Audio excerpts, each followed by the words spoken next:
Good morning, good afternoon, and good evening. Happy Bringling. Welcome to our Bringle Talk series for the much anticipated $1 billion dream. We are thrilled to have you all join us today as we embark on a journey that redefines the way we invest in future. $1 billion dream is a dream where we are looking at transforming 1 billion lives and raising $1 billion fund to invest in Indian startups to transform India into a number one economy once again. Today, we are not just talking about investment opportunities. We are here to unveil a groundbreaking initiative that empowers you to shape your own path to success, to create your very own financial masterpiece, funding the next 100 unicorns of India. And it is not just a platform for investment, but it is a canvas to book a ticket to this multi-trillion dollar economy, which is India, and having your unique vision for your own financial growth and prosperity. Let me just share with you the reason for doing this.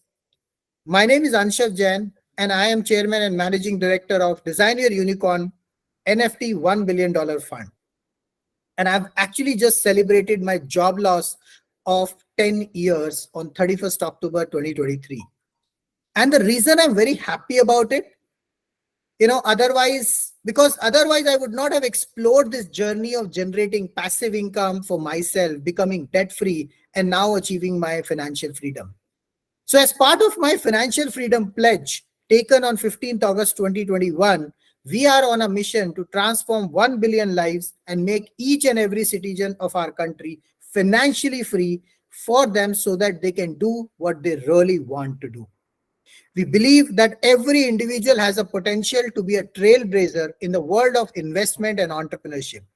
With this fund, you will be able to fund the next 100 unicorns of India and give an opportunity to the Indian startup ecosystem to grow and flourish like Silicon Valley. This will bring a gateway to you to book a ticket to this multi-trillion dollar economy with the lowest ticket size possible, comes with principal protection and easy liquidity options. We aim to democratize the investment landscape, providing you with the tools, guidance, and resources to craft your own success story. Today, we are not just having a coach, mentor, or a super speaker, but also an entrepreneur who is working towards a very special mission. And we would like to talk about Arjumand out here. Welcome, Arjumand, to our channel, Bringle Talks. Thank you so much, Anshav. And it's truly an honor and pleasure to be here. Thank you for that opportunity. And let's get started. Thank you so much. And Arjuman, I really don't want to, kind of introduce you from my side and just tell people what you are working upon. I'm very, very curious that you're trying to focus on a very, very niche segment, which is kind of a lot of people have been avoiding probably till now. It is about empowering Muslim women with the principles of Quran and Sunnah. And I think that's a very interesting concept which you are driving. Would like to know more about you in terms of give us a little background of an experience of yours. What have you been doing in your community? What is your purpose towards it? And how did you get into this mission? And what is your mission all about?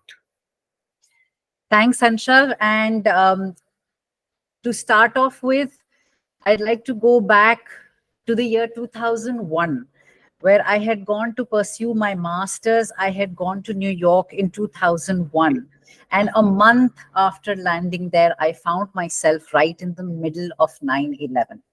And, have you ever experienced that one moment that changed the entire trajectory of your life?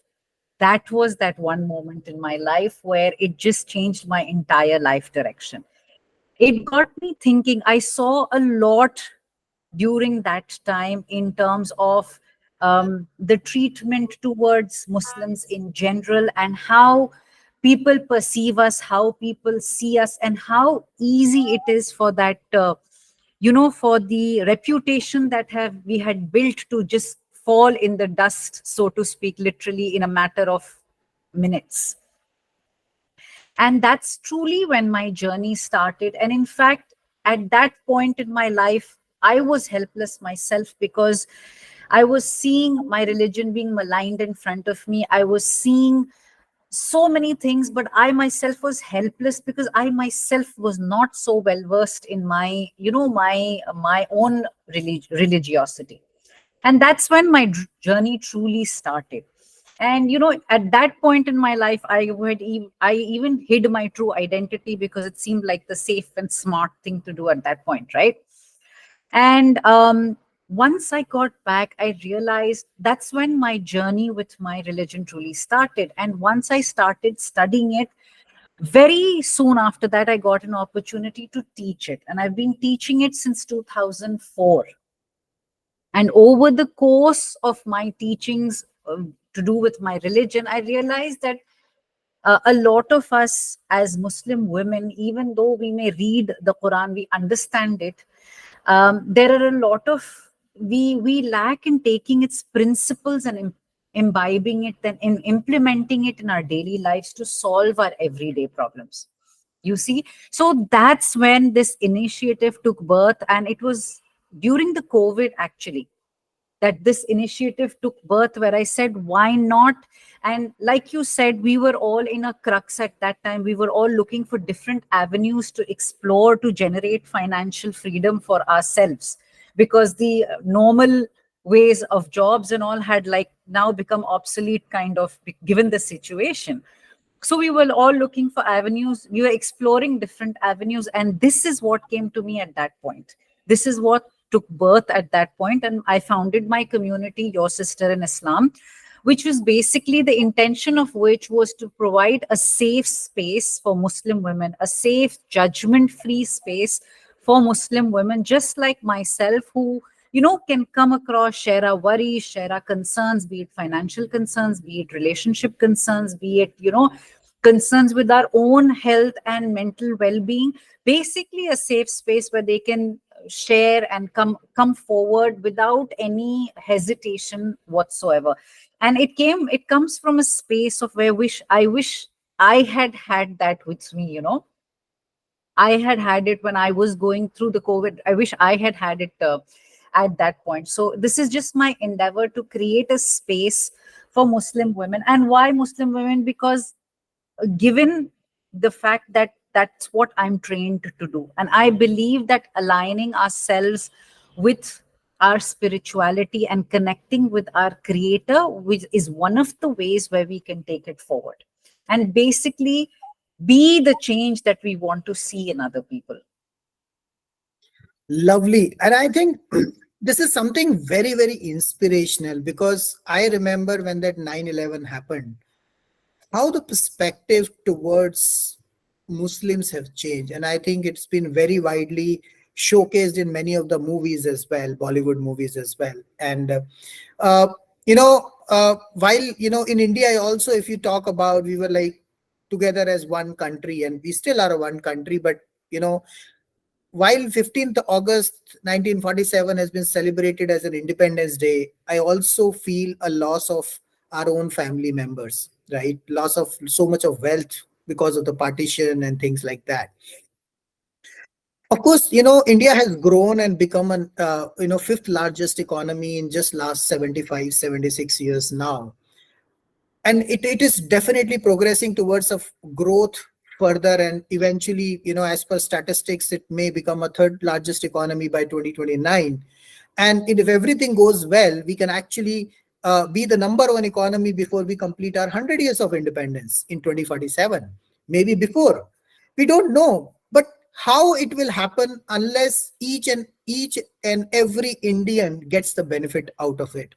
So I would really want to understand, Arjuman, from you in terms of your investment experience, because it's not about earning money. It's about how do you reinvest or invest money to grow it further leaps and bounds. So do you have kind of an investment experience, and what do you want to share with respect to especially the Muslim women community, how they perceive towards investment and financial management? I'm quite happy to say, Anshav, that at this point, I have, over the last year and a half, I've discovered a lot of Muslim women who are now coming out with their financial independence. Oh, Earlier, earlier we were seen as, uh, subjected to the home, staying in the house, taking care of the house. But now, even from home, there are a lot of women who are now coming up, even with home businesses, even if it's simple things, whether they are a home baker or whether they provide a service from home or whether they have a product from home, which they are comfortable selling at home, which they don't have to go out and actively do it, but they're actively doing it from home. And over the years, over the last year and a half, I've discovered quite a few, and thanks to social media, it's taken it, to a different level where we can now, I mean, myself mhm. included, thanks to Right. the online world, even my reach as a coach or even as a teacher of the Quran has increased so much more because of um, the fact that the online space has opened up, and we're all sitting and doing it from the comfort of our own homes, including myself. I'm sitting at home right now, so I don't have to leave my kids unattended or my house unattended or anything like that, which is one of our primary responsibilities, which we also have to take care of, right? So, as far as investment is concerned, I think a lot of Muslim women have now become uh, financially wise, smart. Actually, I would say financially smart. They know the value of money, and the reason that they're doing it is they want to contribute. They want to contribute to their household. Now, whether the driving force could be becoming self-independent or taking care of a child or contributing to the household, it doesn't matter. But the fact that now they're coming out and finding ways, given the given the what do you say, given the defines that we have, finding ways out of it and finding ways to circumvent it without being outright rebellious or anything like that, maintaining the religious boundaries that are given to us, along with you know taking the next step to be a proactive Indian woman, just like anybody else, just like anybody else, to be in at par with every other Indian woman who can say, or any other woman who can say, if I can do this, so can you. And getting it done, having the courage, having the persistence, having the it takes a lot of courage, it takes a lot of guts, it takes a lot of persistence, it takes a lot of hard work to break those barriers and to break those shatter those glass ceilings. Absolutely. And I think this is something very, very interesting, like the way you mentioned about maintaining the religious boundaries.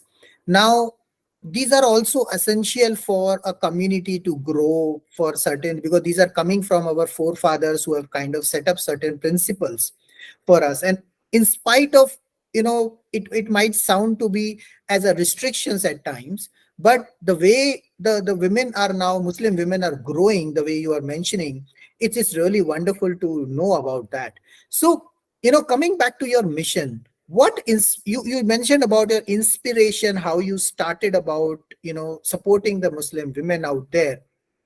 What are your, would you like to share some insights about the topics or the themes which you cover in your training programs? I think you recently launched a book as well, so congratulations for the same. Thank you. And how do they reflect their personal experiences or interest when you talk to them and when you work with them? It's interesting you brought that up, Ansha, because in fact I was speaking to somebody who approached me last week, and the first thing they asked me was, "What is your qualification?" Oh, And I had to be outright honest with them. I said, "I don't have any." In the sense that, are you a psychologist by have you trained in psychology, or are you a psychologist? With what guts and glory do you call yourself a coach? So I said, I have two things with me. I have, one, the intention to help absolutely. people, and second, the knowledge. And one more thing I'd like to add to that would be experience. So I said, I work with these three, which I have gained in my life, which is my knowledge, which is my experience, and which is my intention. I said, if you still want a degree, then I would urge you to go with somebody else. But I don't have a degree other than, my basic. You have your BBA and MBA, but I don't have a degree based on which I do this work. It's purely intentional with experience and knowledge. That's it. I think, there are so many degree holders who are unable to do anything or utilize their degrees. Just a very interesting fact. I was a keynote speaker in one of the university, one of the big university in Bangalore. I'm not naming the university right now. Uh, and they have mentioned one important aspect. He said, any of the PhDs who are their doctors, in the educational field, none of them knows where their degrees are lying. Mm. They don't even knows their, I mean, not the degrees, I would say, but the thesis which they have to prepare to get the doctorate, they don't even know where they're lying. Mm. What are you going to do with that knowledge? That knowledge is being Exactly. done to get a degree. Now, if that degree is not helping you to apply that knowledge, it's just a testament or proof that you have a knowledge. But do you have a verification that you can apply that knowledge and make it really work? That's where the experience comes in. And I think degree, nowadays a lot of people are actually selling degrees without even going Yeah, through the programs. So absolutely. Yeah.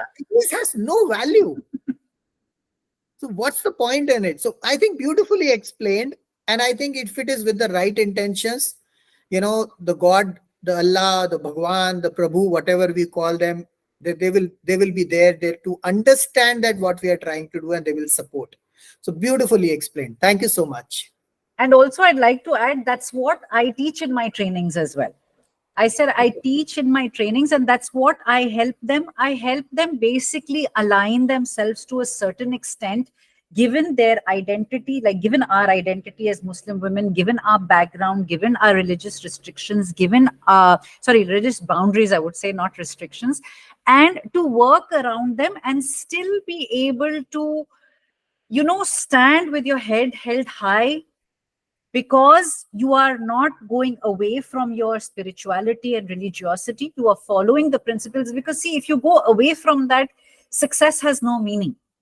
Absolutely. So if you keep those in tandem and you can align them with your and discover your true purpose in life, it doesn't matter what the purpose is. Your purpose could be to be the best mother. It could be to be the best, a work woman, a woman at work, or a CEO. It doesn't matter. It could be anything in the home front or the work front.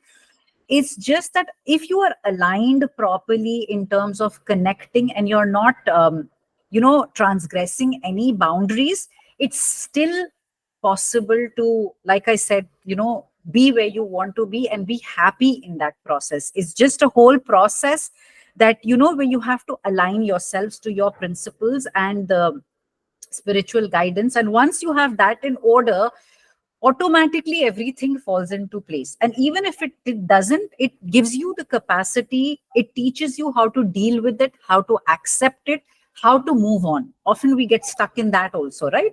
Where we get, Absolutely. where we are like, now we're stuck, what to do, or it's not allowing us. So just to even accept the reality of the situation, whatever it may be, and to move on. Great, great. So I am sure, Arjuman, you would have faced a lot of challenges. So I would really want you to tell the audience out there that what challenges have you encountered along your journey? Because this is not an easy journey to leave the comfort zone, get into something where you're working towards a purpose, running pillar to post to get customers or get people. It's not about getting the customers, it's more about getting them people, making them convinced that, we can work together and we can, grow together and things like that. So, how have you managed to overcome them while especially balancing your personal and professional life in this entire journey? Okay, so the first thing is, yes, it was very challenging. And one of my mentors always says, hard work is hard work. It's not easy. It's never been easy treading a new path. And this is relatively a new path for me as a coach to tread.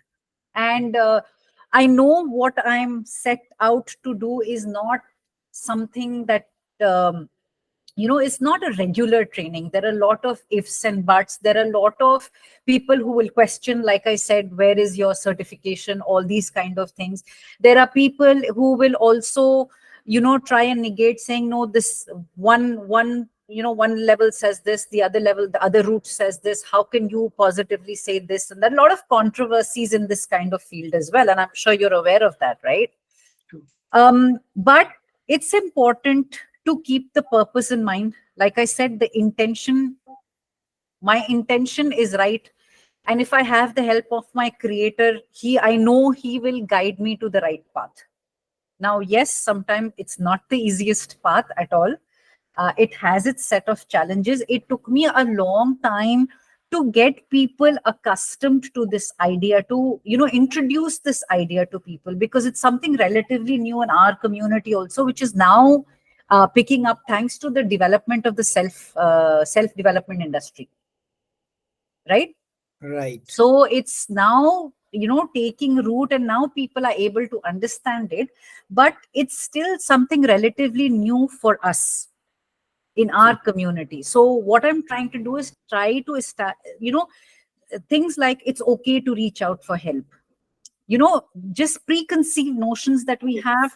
If you seek help, or if you go for counseling or coaching, it's not a good sign. Your faith should be enough to take you through. These are some misconceptions that we have, which I need to bust first. I need to bust those myths first before taking it to the next step. So slowly, it's slowly and steadily now people are trying to understand what is happening. And it's all they have to do is they basically need what, even if somewhere the knowledge is always in them, it's just a matter of harnessing it, taking it out, making them aware of it, and giving them that accountability and that extra push that they need as a coach, and making them believe in their own power, in their own identity, in their Uh, own power. Arjumand, you've been talking very, very specifically about certain things while what you teach. And I think I'm getting very, very curious at this point in time. So would like to know, as you transition into the role of a coach now, first of all, what, of course, what motivates you or keeps you motivated, in this tough journey as a coach, balancing your personal life and being available for your coaches or mentees, whoever are there. And they also would have their own timelines and challenges and things. So what are the kind of areas or subjects do you really coach, or you do cover that in your coaching sessions? And how do you manage all these balances out, your personal and professional life, their personal and professional life? How does it really work at this point in time for you? I would start off by saying that balance is something which is very individual. Okay. And it's an art that everybody has to learn to master to their own satisfaction. Now, I cannot dictate what is your balance, because I don't know where your priorities lie. So, what I do is essentially help them also prioritize, because I know for a fact that family is important for us. Our I know where our priorities lies as Muslim women, and I know that it's not easy sometimes to find that balance. So even in my life personally, although I love to say I'm a balanced person, but balance is something, when you see a balance will always keep, it will never be It's still. It will imbalancing. always keep, yeah, exactly. So that's exactly what the balance is. So some days my family and will need me more, so I'll have end up doing less of my work. On the days my family doesn't need me as much and they're well taken care of and their thing, I will be able to focus on my work. So Right. it's individualistic to every single person based on their priorities. And how I do it is basically I go down from a monthly calendar to a weekly calendar to a daily calendar. That's how I Wow. literally do it. So I Very plan my nice. month, I break it down into weeks, and then I break it down into every single day. And yes, there are good days and bad days. Sometimes I get all of it done, but I follow a rule saying if I get 80% of it done, it's good enough for me. And that's what, I help other women with, because we're so stuck in that whole rut of perfectionism that I have to do everything by myself and have to get every single thing done, including the washing the clothes part of it, you see. I Yeah, mean, so sometimes we have to learn to let go of it and give ourselves that break. absolutely. In fact, your good days and bad days reminds me of my favorite quote. Actually, I used to use that on my background most of the times. Hmm. It says that either it is a good day, either it is a good day or a character building day. Absolutely. Because you're actually learning something different, which is building up your character. And that is what helps you to grow. Because Absolutely. good days will never make you grow, actually. You're actually reaping the benefits of your bad days. So because of which you are there. So I think it's always very important that we appreciate the bad days as well, the Yeah. bad times. Things will fail.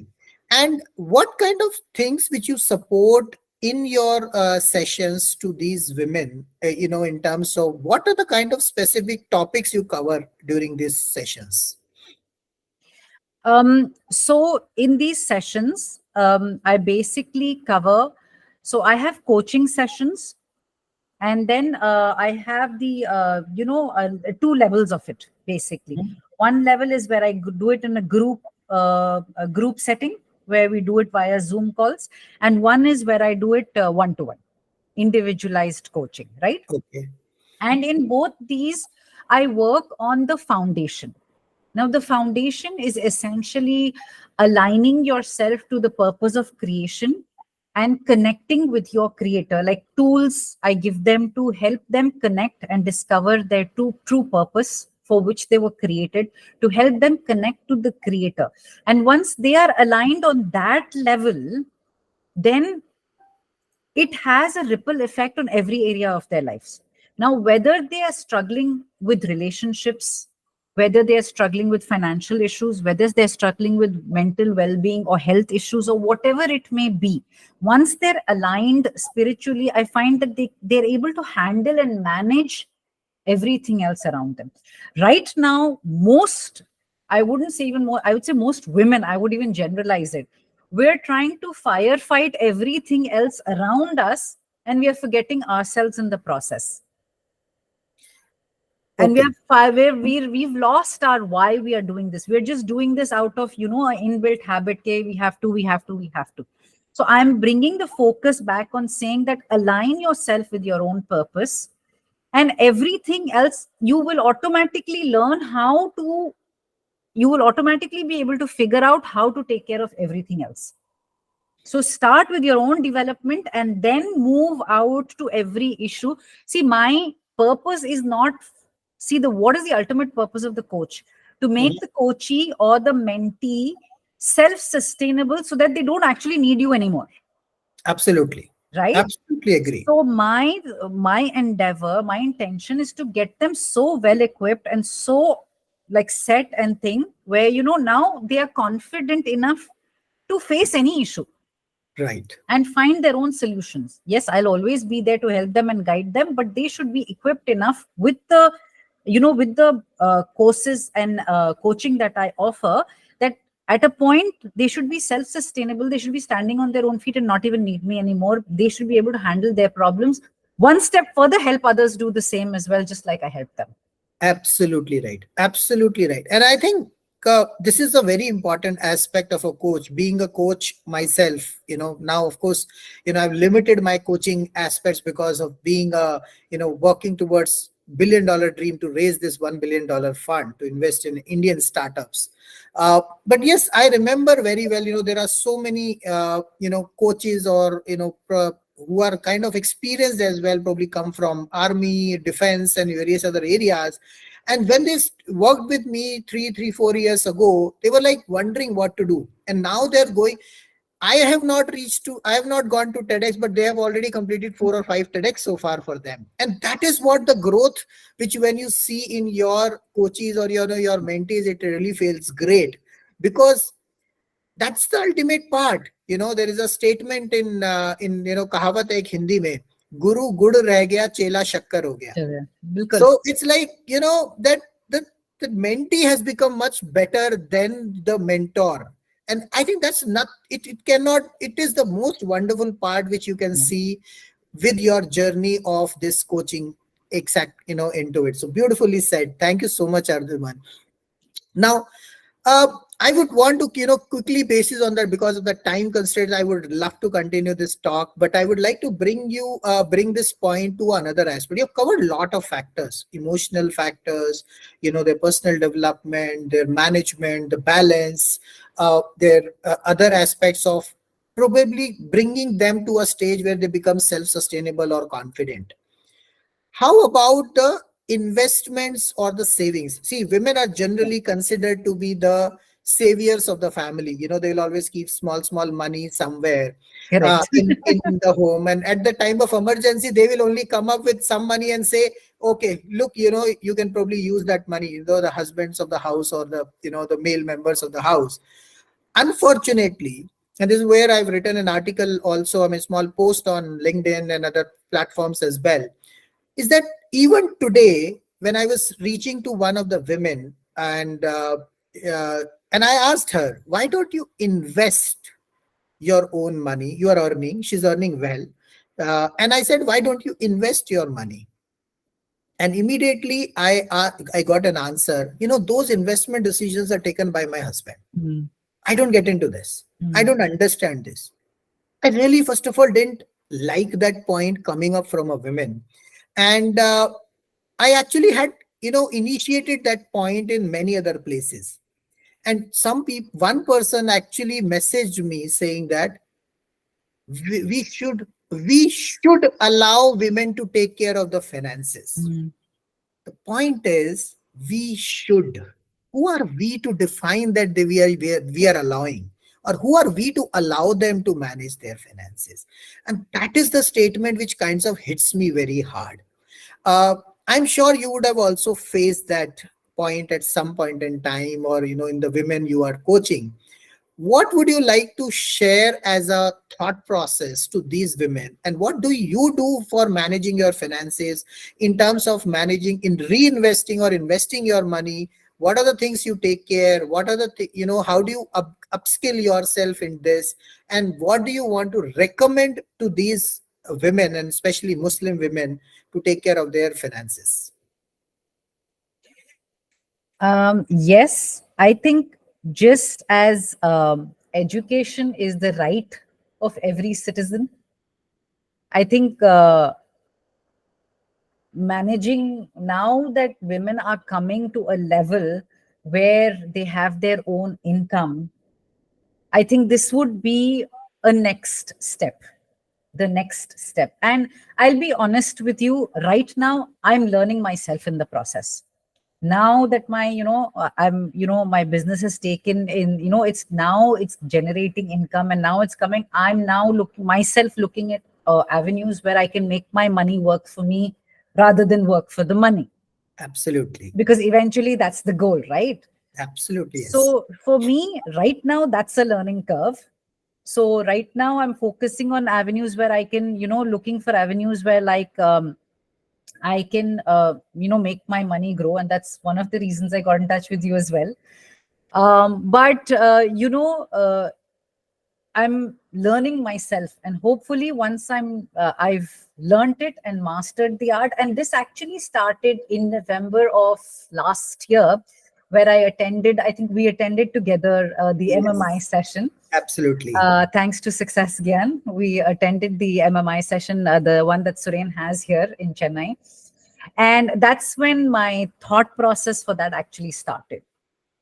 And, so for me right now, I'm on that learning curve. So when I master that, then hopefully I'll be able to help other women do it as well. Perfect. Thank you. I think it's a very honest answer. And thank you, Arjumand, for the same, rather than giving some general gyan and then leaving it out there. No. And believe me, I think MMI was, kind of an eye opener for me as well. It's not that I did not know about it. Coming from a Jain background and from a finance background, I understand finances and investments, and I've been pretty much, in fact, I am one of those persons who have had 60% of the wealth, 60% of my total income generated so far has been converted into a wealth or assets Mm. today. So I hold, and which is a very big thing, because more than 90% of people not even have 10% of their income being converted into wealth or Correct. assets today. So I've been a pretty informed and pretty active investor, starting from real estate to stocks to mutual funds and to now startups. Okay, and that is where we are building up this $1 billion fund. uh, my, I would really be happy, Arjuman, and I really want to propose this to you. I would be happy to really take up a financial freedom kind of a webinar for all your community women out there, whoever wants to attend, and to you as well. Of Nice. course, because I think this is one of the major need of that hour. It's not about investing money. Investing probably come at third or fourth stage of Mm. it. Before that, you need to know what are your current expenses, how do you balance it out, how do you cut down your expenses, how do you cut down your debt, how do you become a debt free. Maybe you can help them to generate a passive income, Right. how they can sell their expertise, how do they identify their expertise, and things like that. Would be happy to do a kind of a small webinar, 30 minutes to 60 minutes webinar, to make them understand and That would be see that awesome. what they can do Yeah. that. Because the kind of fund which we are creating right now, we have created this fund of which is basically you can invest with a smallest ticket size of just 35,000 rupees. Mm.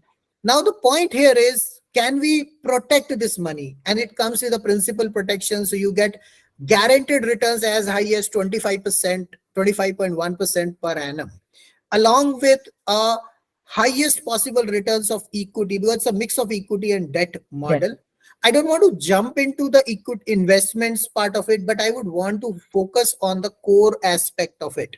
And that is why we have a community of a WhatsApp community. I would recommend, I can share that link with you, and I will share the link in the text, in the comment section as well, where you can join us to become how to generate passive income, how to become debt free, how to achieve your financial freedom and get your $1 million or $1 billion blueprint for yourself.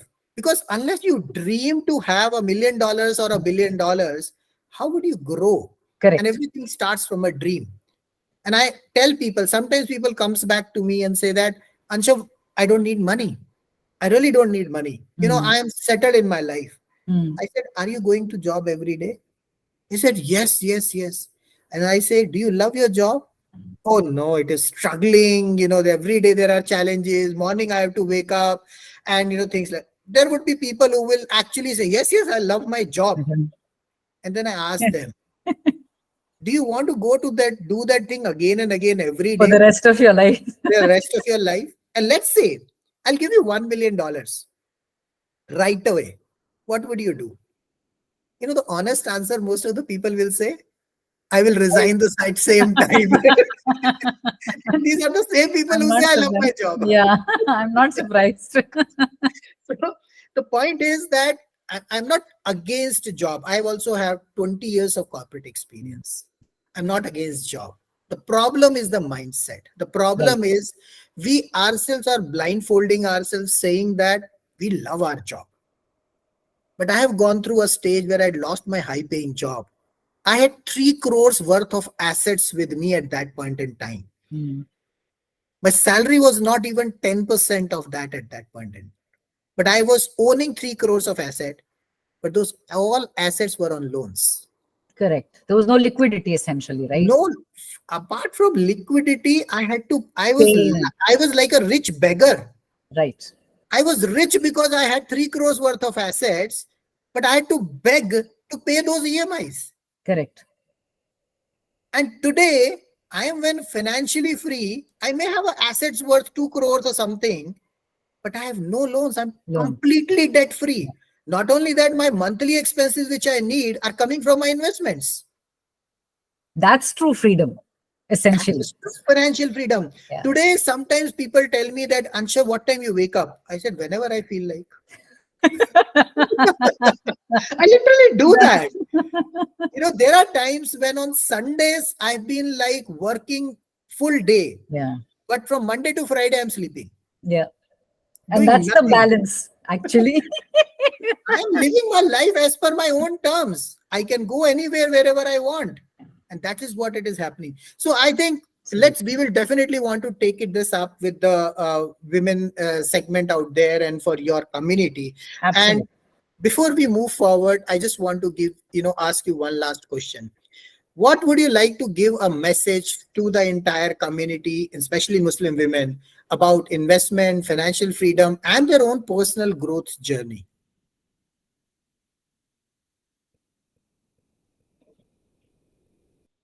I would like to say be very clear. See, with financial freedom, uh, each one of us have a separate definition. And each one of us have a different reason why. You may have a different reason from my reason, and your reason will be completely different. Given the time we are in our lives, given the experiences that we've had, and uh, financial freedom at the end of the day is nothing other than mindset. Okay, it's yes, it's good to have the clear focused looking a way of looking at it is judging it by money, by how much liquidity you have or cash you have with you or on hand or in the bank or bank balances, etc., etc., etc. That's a very I think a very narrow way of looking at it. But true financial freedom, like you said, is a more broader outlook. It's about your own mindset. It's about being grateful. Even the smallest thing of being grateful. You can have nothing with you, but you can be the happiest person in the world. Absolutely. And you can have everything with you. You can have millions and millions in your bank account. But if you're not happy, what is the point? If you're not Absolutely. content, if you're not satisfied, if you're not grateful, if you don't feel alive, if you know what I mean, and that That's a very feeling. difficult question to answer. If I've been actually putting this on Facebook just to test people's perspective. And when I put this question, do you want happiness or money? Right. And you'll get really weird answers, okay, at times. and and I will always contradict them. Somebody will say, I need money because if money is there, I'll be happy. Hmm. I said, you have all loads of money. You have probably 36 types of things available for you to eat in front of you. We call that in Hindi 36 pakwan. Huh. Okay, you have all of that in front of you, but you can't eat because you have a stomach problem. Some wrong, yeah. Will Or you an be happy? ulcer or a cancer, yeah.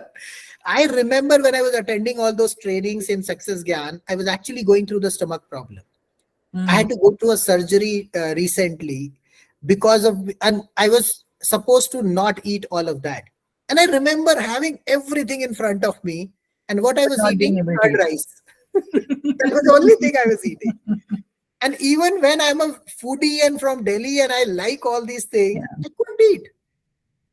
And that led to your unhappiness no matter how much money you had in your bank account, no? So point is, the happiness defines from where? Exactly. How do you define happiness? So very rightly said, Arjumand, and I think sorry to cut you short over there. Please continue. So yeah, what as I was saying, it's more about the intention. It's the mindset that you have and how you look at it, how you define it. If money makes you happy, yes, go ahead and earn it. Go ahead and make it. Go ahead and do whatever needs to be done. If you think it's going to make you happy, but don't forget to enjoy the journey. Don't forget to, often we set our sights on the goal and this is true for myself also from experience, that we set ourselves on the goal and we start running so hard towards the goal in the rat race, and we forget to enjoy the journey. And half the time I've realized myself, it's like I've gotten there and I'm suddenly like, you know what, I wasn't wholly present for that moment that was most important in my life. it could be your daughter's birthday or anything like that. And so it's, just take from somebody who's experienced, just take it as, focus on the larger picture, make it more about mindset, and adopt an attitude of gratitude. It's even I'll bring out my spiritual. I have a 3-step process, which is basically called the 3 Ps, Okay. which takes its root from the Quran and Sunnah, which I tell every person, which Wow. is So, audience, I would like you all to hear this out. Now, Arjumand is sharing some secrets out here. which is basically 3 Ps. P number 1 is persevere. That is, put in your effort. Sorry, no. P number 1 is pray. Okay. P number Wow. 1 is pray. Okay, pray. It doesn't matter. You can use prayer in the terms of meditation. You can use it in terms of visualization. You can use it in terms of praying to the divine. It doesn't matter you don't have to define it. It could be the divine. It could be the universe. It could be visualization, meditation, whatever it is. So number 1 is pray. Number 2 is persevere. Second P is persevere. Put in your effort. Whatever Right. capacity, capability you have been granted with, put in that effort 100% with true dedication and sincerity. That if tomorrow somebody asks you, did you put in that 100% effort? You can say, yes, I did the best that I could. And number 3 is patience.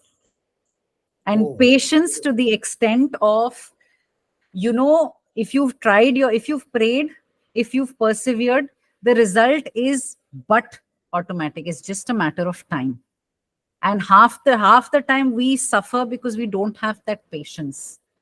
So, and you know how long it takes for a banyan tree to grow? Like the growing of the root actually takes years and years and years. I think 5 years or something, if I'm not mistaken, Ansha. yes, yes. In fact, Yeah, there's a story of bamboo tree, right? Where in babu tree, yeah. 5 years it doesn't sprout out from the land, Right. the earth. And once And it then in comes 6 weeks, out, exactly. it's like reached heights. Absolutely. So, you were asking me earlier, how many difficulties have you faced? I find myself to be like that bamboo tree standing right now. I don't know when I'm going to shoot, but my roots are growing firm and strong for I now. really liked your 3 Ps out here. And I just want to kind of share one small thing because, I mean, even though we are extending the time, These are the derived break, all from the principles of the Quran. These come from there. beautiful. See, I think these are all, somewhere this one of, the kind of efforts you are doing is also showing people it's all similar. We're Yeah. all similar. Because if we talk about pray is nothing but you have a dream, you're trying to call it as affirmation, you call it like meditation, what you talked about, whatever you call it, it's about talking to the universe. Now, Right. that universe could be the God or anybody, and you're aspiring for something. The second is persevere. You have to do action. You cannot just say, because I am praying, everything will Everything happen will on happen. its own. Absolutely. You have to work towards it. So you have to work hard towards it. And the third part, which is most important, I think, which nobody realizes, is to have patience. Because it will take time. Your Yes. hard work will take time to for work out. Because nobody, even a mother gives a birth to a child, it takes 9 9 months, months. Yes. right? It doesn't happen like that. When I used to be in consulting, in my business, in my corporate life, many of the times people used to tell us, how much time will it take? And it will take so 2 years, 3 years, 5 years. And they say, can't it be faster? I said, can a mother give a child birth to a child less than 9 months? Yes, it probably can. But what will happen to the But child? then the effects, yeah. So the point is everything takes time, and the patience is very important because we don't realize the kind of efforts we are supposed to put versus what we are actually doing. Actually putting. And if we do that comparison, we expect a speed of a supersonic jet while we are actually running like a balgadi. But yeah, our effort is not as much as the result that we're expecting. So once Exactly. we up our effort, the result will automatically show up. And at the Yes, end of the day, the result also comes from there, Anshav, I believe. So when the exactly. time is right and I'm ready to receive, I will receive. That's And the it. worst, best or the worst part, whatever you want to call it, ultimately, when it doesn't happen because of our efforts, we blame it on to the Almighty. We But don't in blame it to hindsight, ourselves. no, but in hindsight, we realized that what happened actually was the best. Absolutely. So So, having that faith. it's a perfect thing. I think, thank you so much, Arjuman, for such a beautiful, sharings out there. And My would pleasure. love to, as I said, would love to take it up as as take this process of yours and supporting you as well, Arjuman, in your coaching journey. Take their message to many of the women out there. We at Bringle really have a platform where we support mentors and coaches to bring their expertise.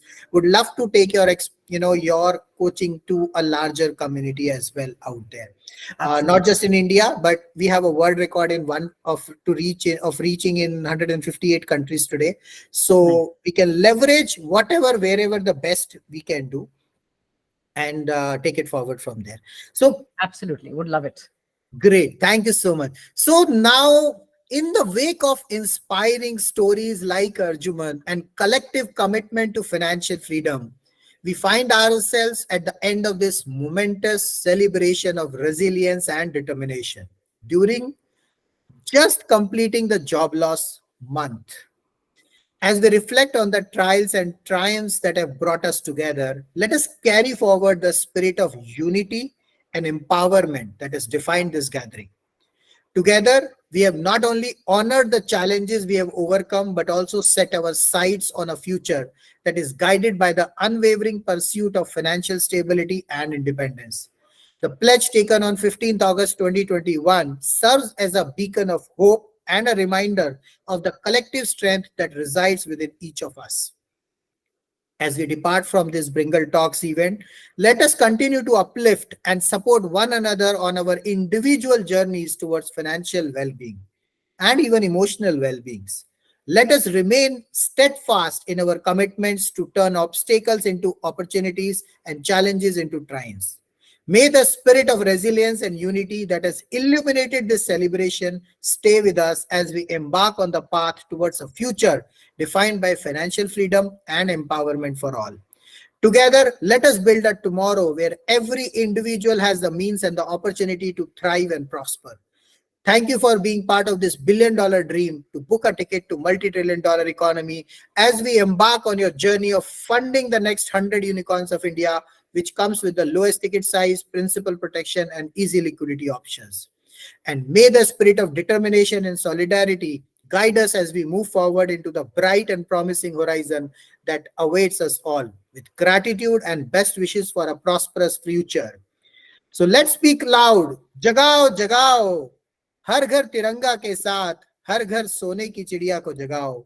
Awakening the golden bird hidden inside each of you. Keep bringing, keep growing.